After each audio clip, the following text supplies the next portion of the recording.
আসসালামু আলাইকুম। 18 বাংলার গ্রামগঞ্জের খবরে সবাইকে স্বাগত জানাচ্ছি। নাজিয়াত শাহরিন। শুরুতেই বিআরবি কেবল সংবাদ শিরোনাম। নির্বাচন নিয়ে আস্থাহীনতা দূর করতে সরকার ও নির্বাচন কমিশনকে বলিষ্ঠ ভূমিকা রাখার আহ্বান দেবপ্রিয় ভট্টাচার্যের। আওয়ামী লীগ ভোট ডাকাতি করে অবৈধভাবে ক্ষমতা পাকাপোক্ত করার জন্য তত্ত্বাবধায়ক সরকার বিল বাতিল করেছিল, মন্তব্য বিএনপি নেতাদের।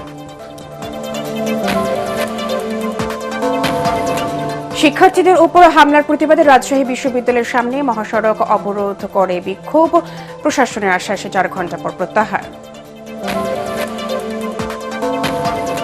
অবৈধ অনুপ্রবেশের দায়ে ভারতে কারাভোগ শেষে দেশে ফিরল 19 শিশুসহ 30 বাংলাদেশি।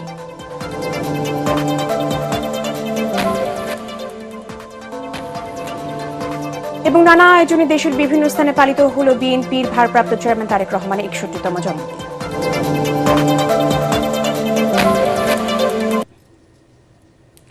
শুনছিলেন বিআরবি কেবল সংবাদ শিরোনাম, এবার বিস্তারিত।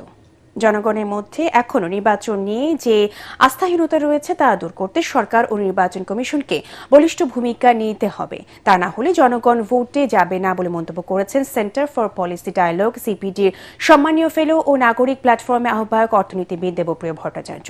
জনগণ নিরপেক্ষ প্রশাসন চায়, যা এই নির্বাচন কমিশন দিতে পারবে কিনা তা নিয়ে সংশয় রয়েছে বলেও মন্তব্য করেন তিনি।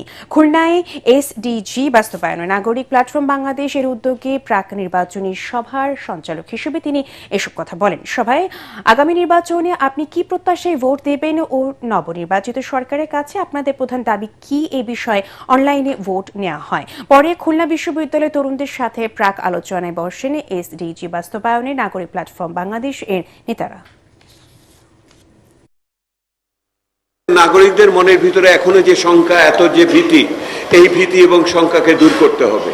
এবং এই শঙ্কা এবং ভীতি দূর করতে হলে সরকার তার প্রশাসন এবং নির্বাচন কমিশনকে আরও বলিষ্ঠ ভূমিকায়, আরও সততার সাথে, আরও মুক্তভাবে আলোচনার মাধ্যমে এই আস্থাকে জাগাতে হবে। জনগণ যদি আস্থা না পায় তাহলে অংশগ্রহণমূলক নির্বাচন হবে না। এখনো আশঙ্কায় আছেন যে এই নির্বাচন কমিশনই যথেষ্ট যোগ্যতার সাথে সুষ্ঠু নির্বাচন একটি সম্পাদন করতে পারবে কিনা। আওয়ামী লীগ ভোট ডাকাতি করে অবৈধভাবে ক্ষমতা পাকাপোক্ত করার জন্য তত্ত্বাবধায়ক সরকার বিল বাতিল করেছিল বলে মন্তব্য করেছেন বিএনপি কেন্দ্রীয় নেতা ও নাটোর 2 আসনে দলের মনোনীত প্রার্থী অ্যাডভোকেট এম রুহুল কুদ্দুস তালুকদার দুলু। সংবিধানে নির্দলীয় তত্ত্বাবধায়ক সরকার ব্যবস্থা ফিরিয়ে দেয়া আপিল বিভাগের রায় শুধু বিএনপি নয়, বাংলাদেশের মানুষের বিজয় হয়েছে বলেও মনে করেন তিনি। দুপুরে নাটোর জেলা বিএনপি কার্যালয়ে বিভিন্ন দপ্তরে অবসরপ্রাপ্ত শ্রমিক, কর্মচারী ও কর্মকর্তাদের সাথে নির্বাচনী মতবিনিময় সভায় এসব কথা বলেন রুহুল কুদ্দুস তালুকদার দুলু। ভোটারবিহীন অবৈধভাবে সরকারে থাকার জন্য এই তত্ত্বাবধায়ক সরকার বিলটা বাতিল করেছিল। আমাদের মহামান্য আদালত সুপ্রিম কোর্ট এই তত্ত্বাবধায়ক সরকারের বিল পাস করেছে। এটা আমি মনে করি বিএনপির জন্য নয়, এই বিল বাংলাদেশের মানুষের জন্য। এটা একটা বিজয়। তত্ত্বাবধায়ক সরকার ব্যবস্থা ফিরে আসার মধ্য দিয়ে দেশের মানুষ প্রকৃত গণতন্ত্র ফিরে পেয়েছে বলে মন্তব্য করেছেন বিএনপির স্বেচ্ছাসেবক বিষয়ক সম্পাদক মীর সরফত আলী সপু। মুন্সিগঞ্জে শ্রীনগরে মুন্সিগঞ্জ 1 আসনের বিএনপি ও এর অঙ্গ এবং সহযোগী সংগঠনের যৌথ প্রস্তুতি সভা শেষে সপু বলেন, তত্ত্বাবধায়ক সরকার ব্যবস্থা বাতিল করে বাংলাদেশকে গণতন্ত্র শূন্য করে রাখা হয়েছিল। এর দায় বিচারপতি খায়রুল হকের উপযুক্ত বিচার হওয়া উচিত। সভায় মুন্সিগঞ্জ জেলা বিএনপির আহ্বায়ক কমিটির সদস্য মমিন আলী সহ অন্যান্য নেতাকর্মীরা উপস্থিত ছিলেন। শেখ হাসিনা সাজা হয়েছে, সেটাকে সামনে রেখে 2টা পটকা ফুটাইয়া নির্বাচনকে ভণ্ডুর করবে, এই স্বপ্ন, এই দুঃস্বপ্নই থাকবে। এই স্বপ্ন কখনো আপনাদের কার্যকরী হবে না, কারণ এই দেশের জনগণ সবাই এখন নির্বাচনমুখী, নির্বাচনের জন্য প্রস্তুত। রাজশাহী বিশ্ববিদ্যালয়ের 2 শিক্ষার্থীকে তুলে নিয়ে মারধরের ঘটনার বিচার দাবিতে নগরীর কাজলা গেটের সামনে মহাসড়ক অবরোধ করে বিক্ষোভ করেছেন শিক্ষার্থীরা। বেলা 12টার দিকে মহাসড়ক অবরোধ করেন তারা। এর আগে বুধবার রাত 11টার দিকে কাজলা এলাকার একটি ক্যান্টিনে খেতে গেলে 2 শিক্ষার্থীকে রামদা ঠেকিয়ে তুলে নিয়ে মারধর করে দুর্বৃত্তরা। হামলায় আরও এক শিক্ষার্থী আহত হন। পরে তাদের উদ্ধার করে রামেক হাসপাতালে পাঠানো হয়। এই ঘটনার পর সকালে বিশ্ববিদ্যালয়ের কাজলা গেটের সামনে মহাসড়ক অবরোধ ও কাঠের গুঁড়ি ফেলে আগুন ধরিয়ে দেয় বিক্ষুব্ধরা। পরে দুর্বৃত্তদের গ্রেফতার এবং বিচারের আশ্বাসে বিকেল 4টার দিকে অবরোধ প্রত্যাহার করা হয়।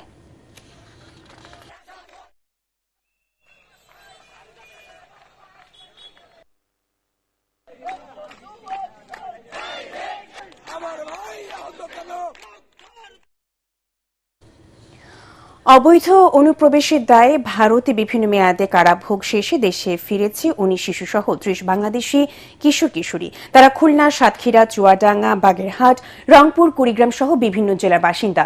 3টি এনজিও সংস্থার উদ্যোগে দুদেশের সরকারের বিশেষ ট্রাভেল পারমিটের মাধ্যমে দেশে ফিরেছে তারা। বুধবার সন্ধ্যায় ভারতের পেট্রোপোল ইমিগ্রেশন পুলিশ তাদের বেনাপোল চেকপোস্ট ইমিগ্রেশন পুলিশের কাছে হস্তান্তর করে। এদের বেশিরভাগই মানব পাচারের শিকার হয়ে ভারতে যায়। থানা থেকে আনুষ্ঠানিকতা শেষে এনজিওর উদ্যোগে নিজ নিজ শেল্টার হোমে রেখে তাদের পরিবারের কাছে বুঝিয়ে দেওয়া হয়।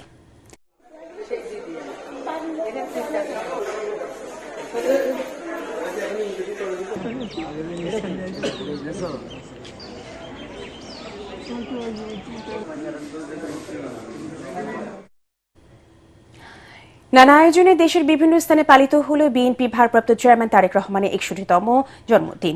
এ উপলক্ষে বগুড়ায় জেলা বিএনপির উদ্যোগে শহরের বাইতুর রহমান সেন্ট্রাল মসজিদে বাদ জোহর দোয়া মাহফিল অনুষ্ঠিত হয়। বিএনপি চেয়ারপারসনের উপদেষ্টা অ্যাডভোকেট মাহবুবুর রহমান, হেলালুজ্জামান তালুকদার লালু ও জেলা বিএনপির সাবেক সভাপতি সাইফুল ইসলাম সহ অন্যান্য নেতাকর্মীরা এ সময় উপস্থিত ছিলেন। অন্যদিকে জেলা স্বেচ্ছাসেবক দলের 22টি ইউনিট শহর ও উপজেলার বিভিন্ন স্থানে নানা সামাজিক কর্মসূচি পালন করে। এসব কর্মসূচিতে অংশ নিয়ে বেগম খালেদা জিয়া ও তারেক রহমানের সুস্বাস্থ্য এবং দীর্ঘায়ু কামনা করেন নেতাকর্মীরা। আলোচনা সভা, গাছের চারা বিতরণ ও রক্তদান কর্মসূচির মধ্য দিয়ে বরিশালে তারেক রহমানের জন্মবার্ষিকী পালিত হয়। জাতীয়তাবাদী মুক্তিযোদ্ধা দলের আয়োজনে অনুষ্ঠানের প্রধান অতিথি ছিলেন বিএনপি চেয়ারপারসন উপদেষ্টা ও বরিশাল 5 আসনে বিএনপি মনোনীত সংসদ সদস্য প্রার্থী অ্যাডভোকেট মজিবুর রহমান সরোয়ার। জামালপুরে এ উপলক্ষে দলীয় কার্যালয়ের সামনে জেলা বিএনপি দোয়া অনুষ্ঠানের আয়োজন করে। বিএনপি জাতীয় নির্বাহী কমিটির সহ সাংগঠনিক সম্পাদক ও জেলা বিএনপির সাধারণ সম্পাদক অ্যাডভোকেট ওয়ারেস আলী মামুন, জেলা বিএনপি সিনিয়র সহ সভাপতি লোকমান আহমেদ খান লোটন ও জেলা বিএনপি সিনিয়র যুগ্ম সাধারণ সম্পাদক খন্দকার আহসানুজ্জামান রুমেল এই সময় উপস্থিত ছিলেন। পরে বেগম খালেদা জিয়া ও তারেক রহমানের দীর্ঘায়ু এবং সুস্বাস্থ্য কামনায় বিশেষ দোয়া করা হয়। রাঙ্গামাটিতে পার্বত্য জেলা পরিষদের সহকারী শিক্ষক নিয়োগ পরীক্ষা স্থগিতের ঘোষণার পর 36 ঘণ্টা হরতাল কর্মসূচি প্রত্যাহার করেছে কোটা বিরোধী ঐক্যজোট। দুপুরে রাঙ্গামাটি পার্বত্য জেলা পরিষদ চেয়ারম্যান কৃষিবিদ কাজল তালুকদার পরীক্ষা স্থগিতের সিদ্ধান্ত জানানোর পর হরতাল প্রত্যাহার করা হয়। নিরাপত্তাজনিত কারণে পরীক্ষা স্থগিত করা হয় বলে জানিয়েছেন জেলা পরিষদ চেয়ারম্যান। এর আগে শিক্ষক নিয়োগে কোটা বৈষম্যের অভিযোগে রাঙ্গামাটিতে প্রথম দিনের শান্তিপূর্ণ হরতাল পালিত হয়। হরতালের কারণে সকাল থেকেই জেলার অভ্যন্তরীণ ও দূরপাল্লার সব ধরনের যান চলাচল বন্ধ থাকে। লঞ্চ, স্পিড বোট না চলায় 5 জেলার সঙ্গে নৌ যোগাযোগও বিচ্ছিন্ন হয়ে পড়ে। শহরের বাজার, দোকানপাট, ব্যবসা প্রতিষ্ঠান বেশিরভাগই ছিল বন্ধ। পরিস্থিতি নিয়ন্ত্রণে শহরের গুরুত্বপূর্ণ এলাকাগুলোতে অতিরিক্ত পুলিশ মোতায়েন করা হয়। ভাড়া বৃদ্ধি সহ 6 দফা দাবিতে বাংলাদেশ ট্যাঙ্ক লরি ওনার্স অ্যাসোসিয়েশনের ডাকে খুলনায় অর্ধদিবস কর্মবিরতি পালিত হয়েছে। সকাল 8টায় থেকে দুপুর 12টা পর্যন্ত ট্যাঙ্ক লরি বন্ধ রেখে মালিকরা এই কর্মসূচি পালন করেন। কর্মবিরতি চলাকালে খুলনার 3টি জ্বালানি তেল ডিপো পদ্মা, মেঘনা ও যমুনা থেকে তেল উত্তোলন ও বিপণন সম্পূর্ণরূপে বন্ধ থাকে। খুলনা ট্যাঙ্ক লরি ওনার্স অ্যাসোসিয়েশনের সাংগঠনিক সম্পাদক শেখ সাদি ও খুলনা বিভাগের ট্যাঙ্ক লরি শ্রমিক ইউনিয়নের সাবেক সভাপতি মীর মোকসেদ আলী জানান, দাবি আদায়ে আগামী 1 সপ্তাহ সকাল 8টা থেকে দুপুর 12টা পর্যন্ত ট্যাঙ্ক লরিতে জ্বালানি তেল সরবরাহ ও পরিবহন বন্ধ থাকবে। আসন্ন জাতীয় সংসদ নির্বাচনকে সামনে রেখে শরীয়তপুর ৩, গোসাইরহাট, ডামুড্যা, ভেদরগঞ্জ আসনে ব্যাপক গণসংযোগ চালিয়ে যাচ্ছেন বিএনপি মনোনীত প্রার্থী ও দলের ভারপ্রাপ্ত চেয়ারম্যান তারেক রহমানের একান্ত সচিব মিয়া নূর উদ্দিন আহমেদ অপু। সকাল থেকে তিনি ডামুড্যা উপজেলার বিভিন্ন বাজার, গ্রাম ও গুরুত্বপূর্ণ সড়কে পথসভা ও ভোটারদের সঙ্গে মতবিনিময় করেন। এছাড়াও তিনি বিভিন্ন স্কুল, মাদ্রাসায় শিক্ষার্থীর সাথে কুশল বিনিময় করেন। স্থানীয় বিএনপি, যুবদল ও স্বেচ্ছাসেবক দলের নেতাকর্মীরা এই সময় উপস্থিত ছিলেন।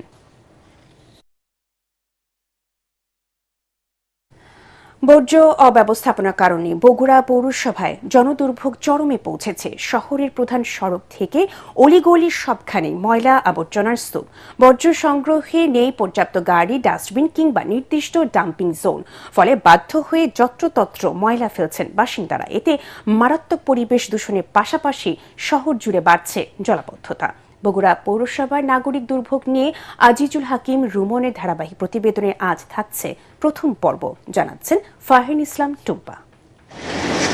১৫০ বছরের পুরনো বগুড়া পৌরসভা একসময় গোটা উত্তরাঞ্চলের মডেল হলেও বর্তমানে নাগরিক সেবার মান তলানিতে। প্রায় ৭ লাখ বাসিন্দার এই শহরে নেই বর্জ্য ব্যবস্থাপনা। প্রতিদিন শহর জুড়ে গড়ে ২৫০ থেকে ৩০০ টন বর্জ্য সংগ্রহে নেই পর্যাপ্ত গাড়ি, ডাস্টবিন কিংবা নির্দিষ্ট ডাম্পিং স্পট। যেখানে সেখানে ময়লা ফেলায় ড্রেন বন্ধ হয়ে সৃষ্টি হচ্ছে জলাবদ্ধতা। এখানে ময়লা জমে থাকে, পথচারী আমাদের এলাকার ছেলে পেলে স্কুল যেতে পারে না। বন্ধ লাগে, মনে করেন যাওয়া যায় না, এটা একটা সমস্যা না। পানি জমতো একটুতেই, বৃষ্টি হলে অনেক পানি হতো। পরিবেশ দূষিত হচ্ছে, নষ্ট হচ্ছে, দুর্গন্ধ ছড়াচ্ছে, মানুষের রোগ বিধি ছড়াচ্ছে। নির্দিষ্ট সময়ে বর্জ্য অপসারণ না হওয়ায় শুধু পরিবেশ দূষণ নয়, বাড়ছে স্বাস্থ্য ঝুঁকিও। বর্জ্য এগুলো যেমন রোগ ছড়ায়, এগুলো যদি আমরা ঠিকমতো বর্জ্য ব্যবস্থাপনা না করতে পারি তাহলে এটা আমাদের জনগণের মধ্যে রোগ ছড়াবে। তবে পৌর কর্তৃপক্ষের দাবি, বর্জ্য ব্যবস্থাপনায় আন্তরিক তাদের প্রশাসন। শুধুমাত্র আমাদের জায়গা সংকটের কারণে এবং এই ময়লাকে যে প্রক্রিয়াজাতকরণ করার বিষয়টা, সেটার কারণে আমরা এই সমস্যাটার সম্মুখীন হচ্ছি। সঠিক পরিকল্পনা, সেবা বাড়ানো, অবকাঠামোগত উন্নয়ন এবং আধুনিক বর্জ্য ব্যবস্থাপনায় দৃশ্যমান পরিবর্তন চান বগুড়া পৌরবাসী। Bureau report, ATN Bangla. Online certificate সংক্রান্ত জটিলতার কারণে ব্রাহ্মণবাড়িয়ার আখাউড়া স্থলবন্দর দিয়ে আজ থেকে অনির্দিষ্টকালের জন্য বন্ধ হল মাছ ও শুঁটকি রপ্তানি। কবে নাগাদ রপ্তানি চালু করা যাবে তা এখনো নিশ্চিত নয়। আখাউড়া স্থলবন্দর আমদানি ও রপ্তানিকারক অ্যাসোসিয়েশন জানায়, মাছ ও শুঁটকি রপ্তানির জন্য উপজেলা মৎস্য অফিস থেকে একটি বিশেষ সার্টিফিকেট নিতে হয়। কিন্তু গত ১৩ নভেম্বর জাতীয় রাজস্ব বোর্ড এক চিঠিতে জানায়, এই সার্টিফিকেট আর ম্যানুয়ালি নয়, অনলাইন পদ্ধতিতে নিতে হবে। কিন্তু অনলাইন সার্টিফিকেট কার্যকর করতে মৎস্য দপ্তর কোনো উদ্যোগই নেয়নি। গত বুধবার প্রায় ২ কোটি টাকার মাছ রপ্তানির প্রস্তুতি নেওয়া হলেও তা ভারতে পাঠানো সম্ভব হয়নি।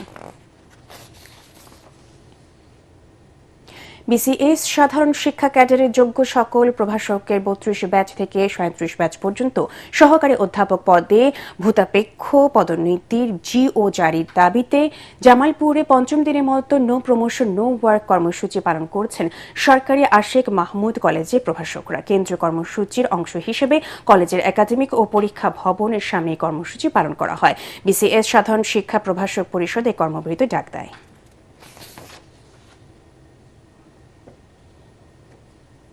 শ্রীলঙ্কার নৌবাহিনী ৭৫ বছর পূর্তি উপলক্ষে ২৭ থেকে ৩০ নভেম্বর পর্যন্ত কলম্বোতে অনুষ্ঠিতব্য আন্তর্জাতিক ফ্লিট রিভিউতে অংশ নিতে আজ চট্টগ্রাম ত্যাগ করেছে নৌবাহিনী জাহাজ প্রত্যয়।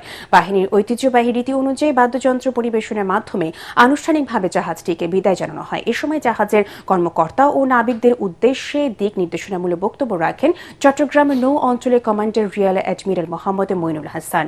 নৌবাহিনী জাহাজ প্রত্যয় এর অধিনায়ক ক্যাপ্টেন তৌহিদুল হক ভূঁইয়া নেতৃত্বে ২৯ জন কর্মকর্তা সহ ১৫০ জন নৌ সদস্য আন্তর্জাতিক ফ্লিট রিভিউতে অংশ নিতে যাচ্ছেন। কম সময়ে অধিক লাভজনক হওয়ায় আগাম জাতের মুড়ি কাটা পেঁয়াজ চাষে আগ্রহী হয়ে উঠছেন ফরিদপুরের চরাঞ্চলের কৃষকরা। তবে মৌসুমের শুরুতেই সারের দাম বেড়ে যাওয়ায় উৎপাদন খরচ বেড়েছে, ফলে ন্যায্য দাম পাওয়া নিয়ে শঙ্কায় কৃষকরা। ফরিদপুর প্রতিনিধি কামরুজ্জামান সোহেলের পাঠানো তথ্য ও ছবিতে আরও জানাচ্ছেন ফাহিন ইসলাম টুম্পা। একসময় ফরিদপুরের দুর্গম চরাঞ্চলে শুধুমাত্র চীনা বাদামের চাষ হলেও এখন পাল্টেছে সেই চিত্র। চরাঞ্চল জুড়ে আবাদ হচ্ছে আগাম জাতের মুড়ি কাটা পেঁয়াজ। স্বল্প সময়ে অধিক ফলন পাওয়ায় দিন দিন এসব অঞ্চলে বাড়ছে এই জাতের পেঁয়াজের আবাদ। আর কদিন পরেই বাজারে তোলা হবে এই পেঁয়াজ। কৃষকরা বলছেন সারের দাম বেশি থাকায় বেড়েছে উৎপাদন খরচ। আমি এই বছর 10 বিঘা পেঁয়াজ লাগাইছি, আগাম জাতের পেঁয়াজ। আমার 5 লক্ষ টাকা খরচ হয়েছে। গত বছর পেঁয়াজ ক্ষেত করতাম 900 বস্তা সার কিনতাম, এই সার এবার কিনা লাগতেছে আমাকে 1600 বস্তা। 15-20 দিন পরই পেঁয়াজটা উঠবে, ভালো দাম পাবো, এই জন্য ভালো যত্ন নিতেছি পেঁয়াজের। 50 টাকা 60 টাকা কেজি থাকে, তাই লাভবান হইতে পারো। মুড়ি কাটা পেঁয়াজ চাষে কৃষকদের পরামর্শ সহ সব ধরনের সহযোগিতা দিয়ে যাচ্ছে জেলা কৃষি বিভাগ। তারা যে বীজ পেঁয়াজটা কিনে, যেটাকে আমরা গুটি পেঁয়াজ বলি, সেই গুটি পেঁয়াজটা ভালোভাবে শোধন করার জন্য এবং যে সারের পরিমাণটা, যে কি পরিমাণ সার দিলে আমরা সঠিকভাবে চাষাবাদ করতে পারবো এবং ভালো ফলন পাবো। জেলায় এবছর মুড়ি কাটা পেঁয়াজ আবাদের লক্ষ্যমাত্রা ধরা হয়েছে 5200 হেক্টর জমিতে। Bureau report, ATN Bangla. বোরো ধানের আবাদ বাড়াতে নড়াইলে প্রায় 4000 কৃষকের মাঝে বিনামূল্যে বীজ ও সার বিতরণ করা হয়েছে।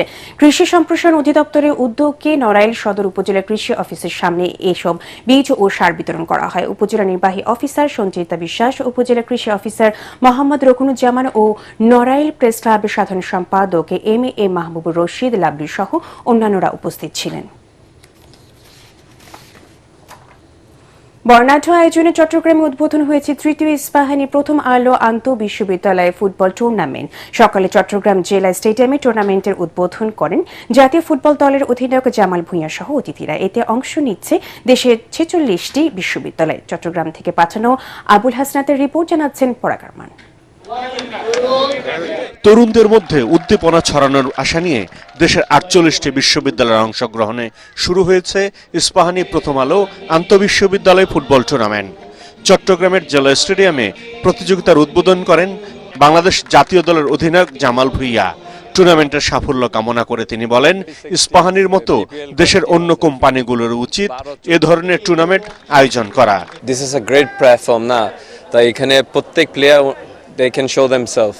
So Prothom Alo and Ispahani, they're giving them a platform. So এখানে maybe in the future আমরা দেখতে পারি 3-4টা national team player. So it will be a good benefit for the whole nation না। এই টুর্নামেন্ট থেকে ভালো মানের ফুটবলার উঠে এসে জাতীয় দলের পাইপলাইনকে সমৃদ্ধ করবে, এমনই আশা মিডিয়া পার্টনার এটিএন বাংলার সম্প্রচার ও অনুষ্ঠান উপদেষ্টা তাশিক আহমেদের। প্রথম আলো এবং ইস্পাহানি একসাথে যে আয়োজন করেছে এটা সত্যি প্রশংসনীয় এবং এটিএন বাংলা বরাবরই খেলাধুলার সাথে সম্পৃক্ত থাকে।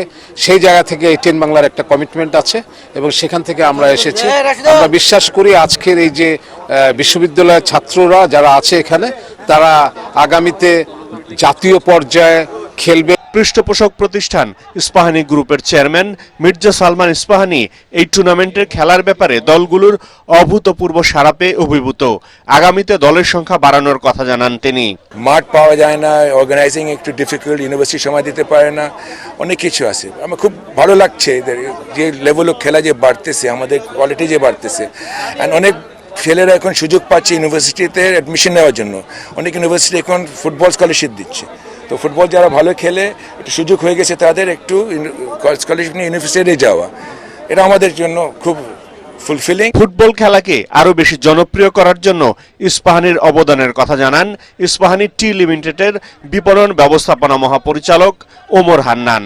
ফুটবল খেলাকে আরো বেশি জনপ্রিয় করার জন্য স্পেশালি ইউনিভার্সিটি লেভেলে, কলেজ লেভেলে, স্কুল লেভেলে, এখান থেকেই তো খেলোয়াড়রা তৈরি হয় জাতীয় পর্যায়ে খেলার জন্য। সেই কারণে আমরা গত 3 বছর ধরে এটা চেষ্টা করছি, যেটা এটা তৃতীয় প্রয়াস। এবার ইস্পাহানি প্রথম আলো আন্তঃবিশ্ববিদ্যালয় ফুটবল টুর্নামেন্টের চট্টগ্রাম পর্বে 10টি দল 2টি গ্রুপে ভাগ হয়ে প্রতিদ্বন্দ্বিতা করছে।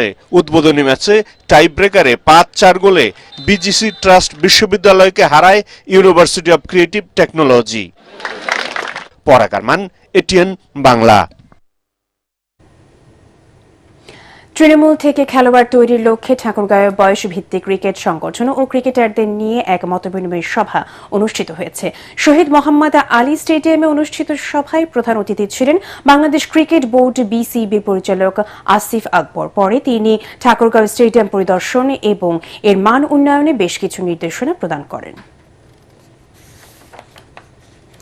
নওগাঁর বদলগাছিতে হয়ে গেল গ্রামীণ ঐতিহ্যবাহী লাঠি ও পাতা খেলা। উপজেলার ভান্ডারপুর উচ্চ বিদ্যালয় মাঠে কোলা ইউনিয়ন বিএনপি ও এর অঙ্গ এবং সহযোগী সংগঠনের নেতাকর্মীদের আয়োজনে গ্রামীণ এই খেলা অনুষ্ঠিত হয়। এতে অংশ নেয় যুবক ও বয়স্করা।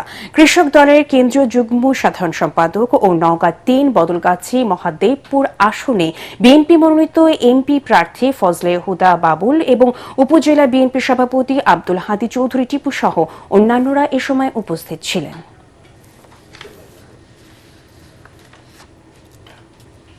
পরবর্তী সংবাদ দেখার আমন্ত্রণ জানিয়ে এখনকার মতো শেষ করছি। 18 বাংলা সংবাদ ইউটিউবে দেখতে ব্রাউজ করুন youtube/18 বাংলা নিউজ। ধন্যবাদ সবাইকে।